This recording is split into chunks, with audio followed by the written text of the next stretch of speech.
छत्रपती संभाजीनगर, जालना, बीड आणि लातूर या जिल्ह्यामध्ये 2025-2026 या शैक्षणिक वर्षामध्ये अनुसूचित जमातीच्या मुला आणि मुलींना इयत्ता पहिलीमध्ये शहरातील इंग्रजी माध्यमांच्या नामांकित निवासी शाळेमध्ये प्रवेश देण्यात येणार आहे। योजनेचा लाभ घेऊ इच्छिणाऱ्या विद्यार्थ्यांकडे अनुसूचित जमातीचा दाखला असावा। अर्जासोबत अनुसूचित जमातीच्या दाखल्याची साक्षांकित प्रत असावी।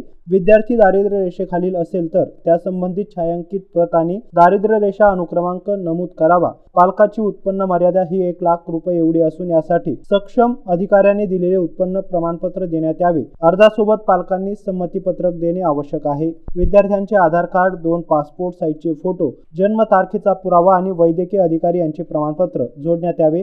या योजनेत आदिम जमातीच्या विद्यार्थ्यांना तसेच विधवा, घटस्फोटित, निराधार आणि दारिद्र्य रेषेखालील कुटुंबातील पाल्याला प्रथम प्राधान्य देण्यात येईल। विद्यार्थ्याचे पालक शासकीय, निमशासकीय नोकरदार नसावेत। प्रकल्प कार्यालयात प्रवेश अर्ज विनामूल्य उपलब्ध असून 23 मे पर्यंत परिपूर्ण प्रवेश अर्ज जमा करणे आवश्यक आहे।